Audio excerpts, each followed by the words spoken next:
President Trump just absolutely wiped the floor with the United Nations, delivering a speech to the General Assembly that embarrassed them with zero filter and 100% clarity. So, what did he actually say? Firstly, he addressed Europe, telling them, "Your countries are going to hell." And as someone who has the misfortune of residing in Europe, I completely concur.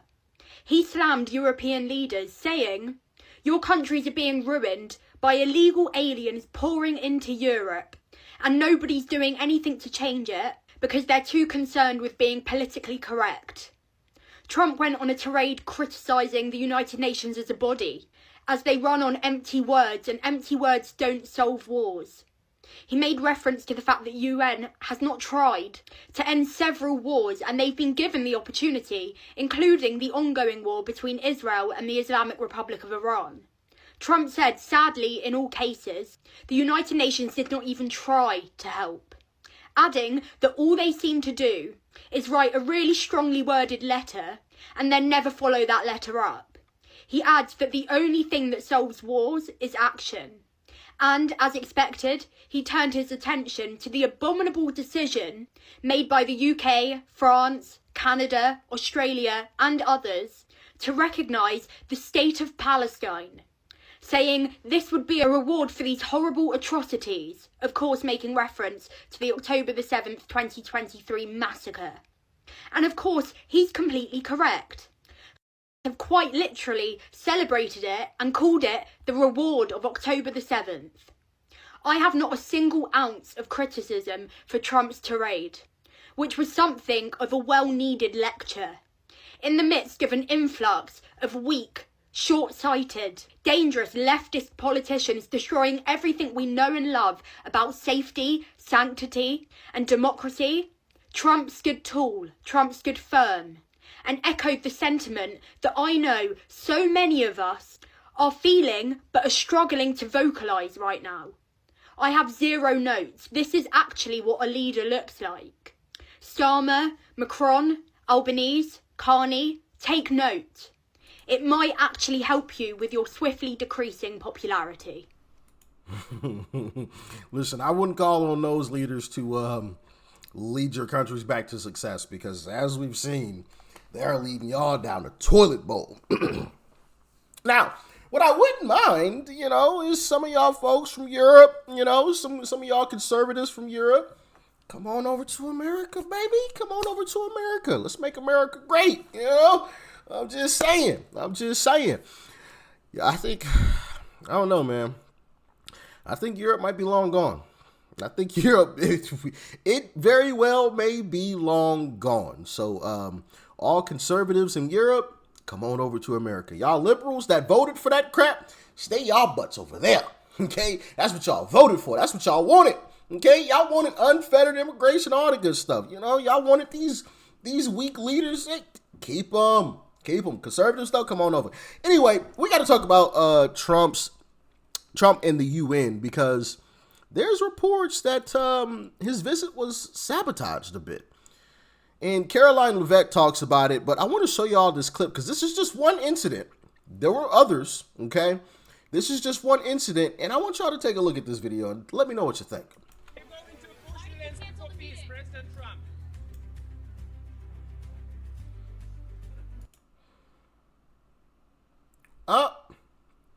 Literally, as soon as he got to the escalator, it stopped. Soon as he got to it. I don't know, guys. I don't know. Like I said, that's not the only incident. That is not the only one, but I'm going to let Karoline Leavitt and Jesse Waters address it. Check it out. Karoline, it does appear to be sabotage with the escalator and the teleprompter. What is the White House going to do about that? Well, Jesse, that's definitely what it appears to be to me, and that's why I put out a statement earlier. There was some concerning reporting over the weekend from the London Times, as you pointed out, that UN globalist staffers were basically plotting to set up the President of the United States. And first it was the escalator, then it was the teleprompter, and then Katie Pavlich from Town Hall, who we offered a seat in the press pool to cover the President's historic speech today, noticed that the audio inside of the room was much lower and different for the President of the United States than the previous speaker. So when you put all of this together, it doesn't look like a coincidence to me. And I know that we have people, including the United States Secret Service, who are looking into this to try to get to the bottom of it. And if we find that these were UN staffers who were purposefully trying to trip up, literally trip up, the President and the First Lady of the United States, well, there better be accountability for those people. And I will personally see to it, Jesse. Good.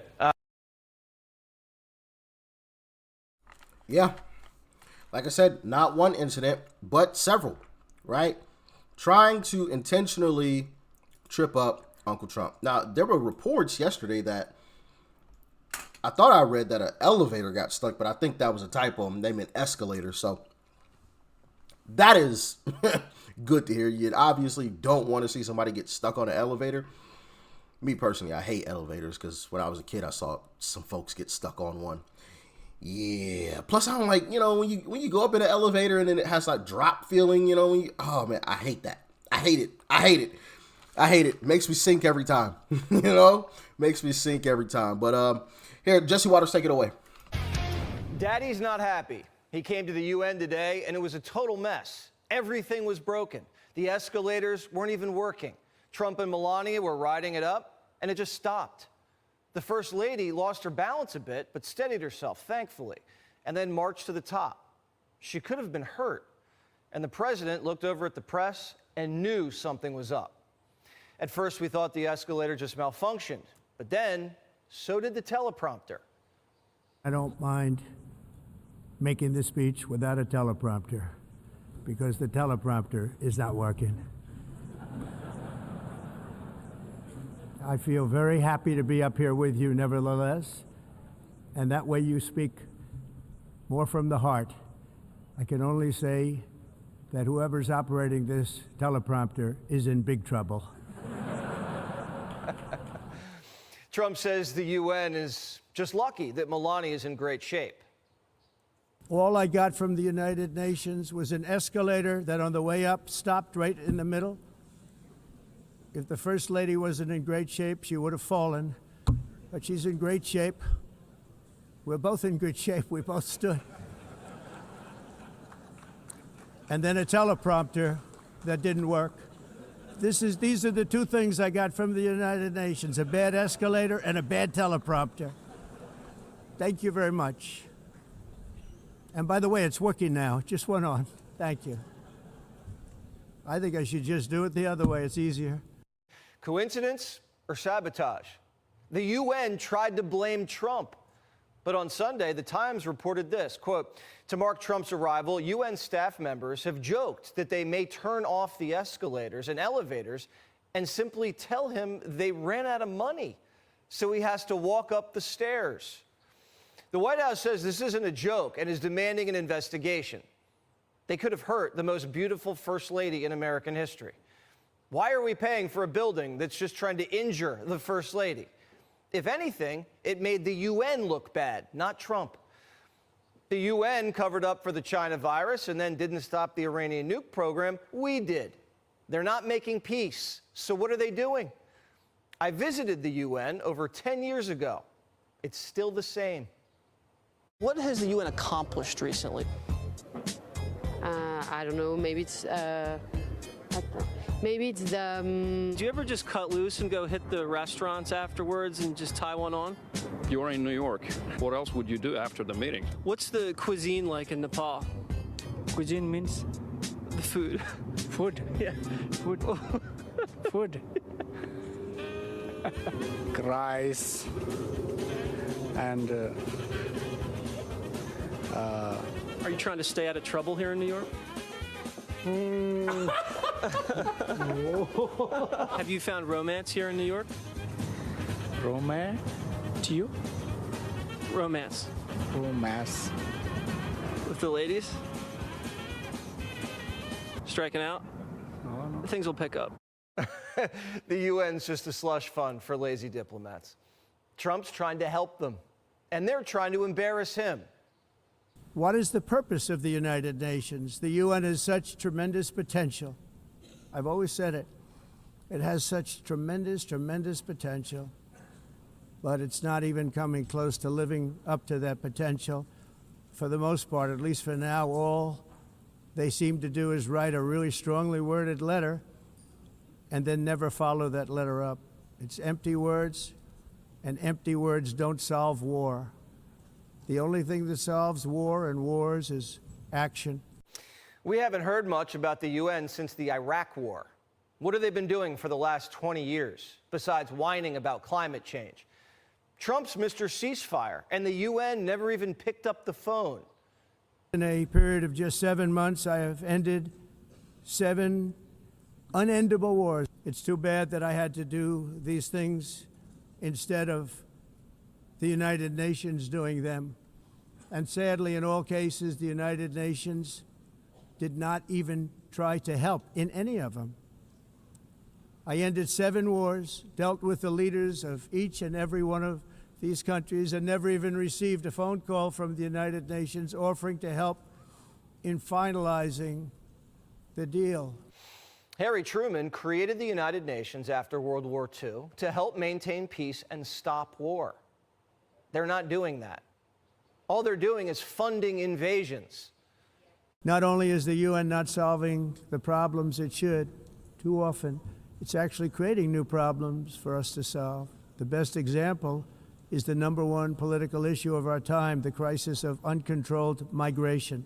The UN is supposed to stop invasions, not create them and not finance them. We have reasserted that America belongs to the American people, and I encourage all countries to take their own stand in defense of their citizens as well. You have to do that because I see it. I'm not mentioning names. I see it, and I can call every single one of them out. You're destroying your countries. The UN unleashes refugees, then blames it on global warming so it can ask America for more money. That's the scam. And Biden was in on it. He kept our border open and then gave the UN $1 billion to stop global warming. The Europeans are in the same boat as the big guy. Europe is in serious trouble. They've been invaded by a force of illegal aliens like nobody's ever seen before. Illegal aliens are pouring into Europe. Nobody is ever, and nobody's doing anything to change it, to get them out.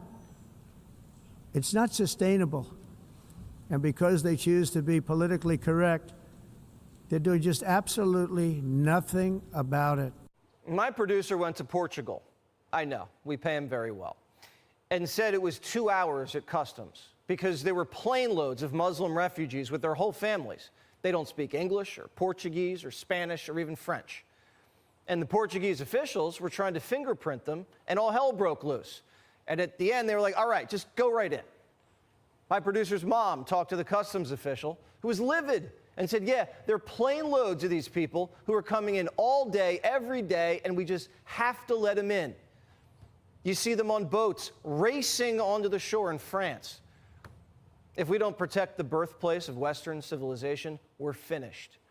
How long can we go before Europe ceases to exist? Cities across the world are turning into little Jalalabads. I look at London, where you have a terrible mayor, terrible, terrible mayor. And it's been so changed, so changed. Now they want to go to Sharia law. But you're in a different country. You can't do that. The UN's been telling us it doesn't matter because, we're all going to die. The executive director of the United Nations Environmental Program predicted that by the year 2000, climate change would cause a global catastrophe. He said that it will be irreversible as any nuclear holocaust would be. This is what they said at the United Nations. What happened? Here we are. All of these predictions made by the United Nations and many others, often for bad reasons, were wrong. They were made by stupid people that have cost their countries fortunes. The world hasn't ended, but they did end fossil fuels. Everybody went green and then went, oops, this doesn't work. Germany went full Al Gore with windmills and solar panels. They paid China billions for it. It was such a disaster, they went back to buying Russian oil. China laughed their way to the bank. They had the green market cornered and robbed the West blind. And to make it worse, unvetted foreigners are sucking up the rest of the resources. Trump said, I told you so. It's time to end the failed experiment of open borders. You have to end it now. Let's see, I can tell you. I'm really good at this stuff. Your countries are going to hell. If you don't get away from this green scam, your country is going to fail. And I'm really good at predicting things, you know. They actually said during the campaign they had a hat, the best-selling hat. Trump was right about everything. And I don't say that in a braggadocious way, but it's true. I've been right about everything. Hey, Uncle Trump ain't lying, bro. I'm just saying. Say what you want about Uncle Trump, but it turns out 95% of the time he turns out to be right. As a matter of fact, I can't think of a time where Trump said something and he was actually wrong, where he made a prediction and he turned out to be wrong. There was the famous clip of him telling Germany's leaders, right? Stop doing what you're doing. You're going to fail doing this. And they all laughed at him. Literally laughed in his face while he was telling them, giving a speech to them. And lo and behold, it happened. What he said actually happened. And he's trying to warn them again, like, bro, y'all keep doing this, your country is going to fail. This is going to fall apart. You can't sustain a country doing this. But of course, once again, they'll probably not listen, and we will watch Europe fall. We will watch Europe fall. On this trajectory, based on what I've seen, Europe will fall. It will fall. As you just heard from Jesse Waters, they are shipping in boatloads of people from other countries who don't speak the language, don't care about the culture, don't care about the customs. What do you expect to happen? Like, it's just nuts, bro. It is nuts. If you ever wanted to visit Europe, okay, you better do it now. You better do it now. And even now, it's already pretty bad. But give it a little while longer, and it won't even exist. All right? It won't even exist. And that's why I say, man, hey, for the folks in Europe who may be watching this, if you're conservative and you didn't vote for this stuff that's going on in your country, come on over to America. Come on over to America. Europe may have already fallen. It's just sleepwalking right now. You know, what's the term I'm looking for? It's on life support, right? It is on life support. Okay, come on over to America. Make America great. All right. Now, if you're a liberal, stay over there. Stay over there. Anyway, y'all get in the comments. Let me know your thoughts and your opinions. I loved listening to Trump going scorched earth against these folks at the UN, man. I love it. I love it. I love it. I love it. Y'all stay safe. Peace.